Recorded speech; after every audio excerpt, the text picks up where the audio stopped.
taliyaha ciidanka booliska Soomaaliyeed Sareeyo Guuto Sulub Axmed Firin ayaa maanta ka qayb galay tababar loo soo xiray dufcaddii 20aad ee ciidanka daraawiishta Soomaaliyeed iyadoo ay tababarkan bixinayeen saraakiil reer Djibouti munaasabadan oo ka qabsoontay xirada tababarka akademiyada ee booliska Djibouti ee Idris Faarax Cabane ayaa waxaa ka qayb galay taliye ku-xigeenka ciidanka booliska Djibouti Korneel Cumar Xasan Mataan taliyaha guud ee ciidanka qalabka sida General Zakariya Sheekh Ibrahim safiirka Soomaaliya ee dalka Djibouti Danjire Salaad Cali Jeele wasiiro saraakiil iyo mas'uuliyiin kale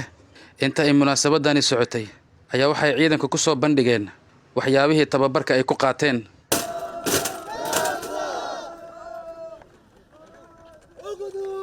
taliyaha ciidanka booliska Soomaaliyeed Sareeyo Guuto Sulub Axmed Firin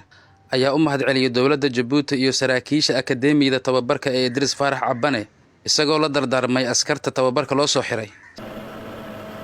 salaan kadib maantay waa maalin qiimo weyn ugu fadhiya waa maalin aan isleenahay maalmaha qiimaha badan ee aan geediga u nahay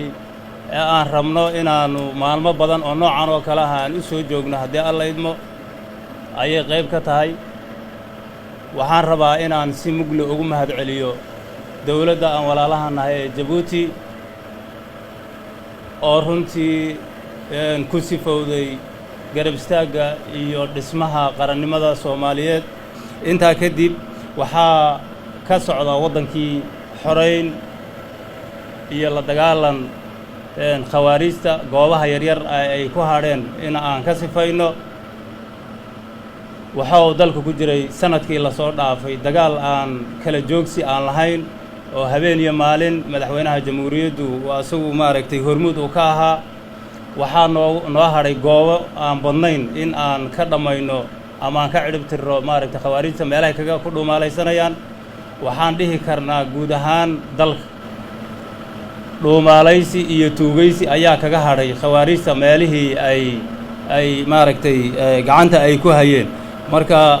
haddii ay ciidankani ay ku biiraanna waxay noqon doonaan kuwa soo gabagabeeya haddii alla idmo ee ka shaqeeya sidoo kale taliye ku-xigeenka ciidanka booliska Djibouti Korneel Cumar Xasan Mataan ayaa ku tilmaamay askartan tababarka loo soo xiray in ay yihiin kuwii ugu wanaagsanaa ee ka soo baxay tababarkan intii aad joogteen ee tababarka ku jirteen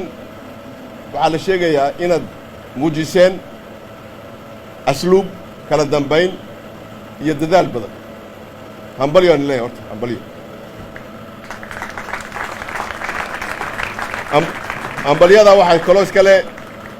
taliyaha ciidanka booliska Soomaaliya General Sulub Axmed Firin isaga ayaa xul fiican soo sameeyay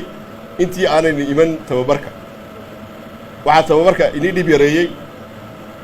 xulka hore la sameeyay ayaa aad u fiicnaa